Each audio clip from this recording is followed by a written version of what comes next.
Hi friends, నేను మీ శ్రీరాజ. కళామ తల్లి ముద్దు బిడ్డలందరికీ స్వాగతం, సుస్వాగతం. ఫ్రెండ్స్, మనం ముందు వీడియోలో ఫ్రేమ్ అంటే ఏంటో తెలుసుకున్నాం.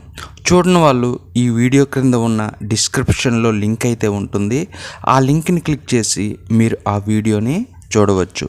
ఇప్పుడు అసలు విషయానికి వద్దాం. చిన్న దర్శకుల నుండి పెద్ద దర్శకుల వరకు ఈ 24 FPSనే ఎందుకు వాడతారు? 30 FPS కానీ 60 FPS కానీ ఎందుకు వాడరు అని అంటే, మనం 1920లలో సినిమాలను చూస్తే అన్నీ కూడా మౌనంగా ఉండే సినిమాలే వచ్చాయి. బయటికి చూపించే కథనం కానీ వాళ్ళ యొక్క ఎక్స్ప్రెషన్స్ కానీ అన్నీ నటన ద్వారానే చూపించేవారు. అయితే రాను రాను సినిమాలకు సౌండ్, పాటలు, మాటలు అవసరమయ్యాయి.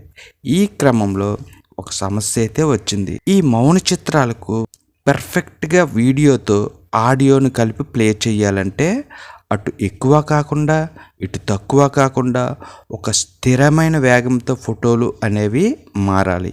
అప్పుడే మన వాళ్ళు ఒక నిర్ణయం తీసుకున్నారు.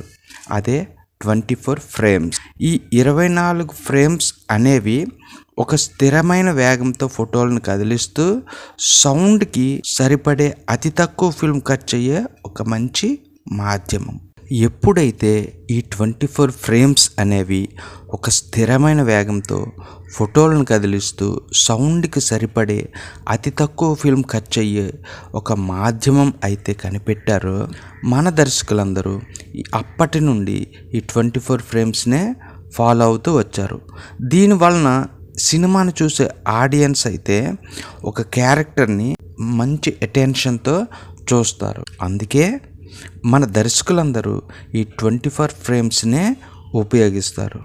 ఫ్రెండ్స్, అర్థమైంది కదా? ఈ వీడియోపై ఎటువంటి డౌట్స్ ఉన్నా క్రింద కామెంట్ సెక్షన్లో తెలియజేయండి. ఖచ్చితంగా సమాధానం అయితే ఇస్తాను.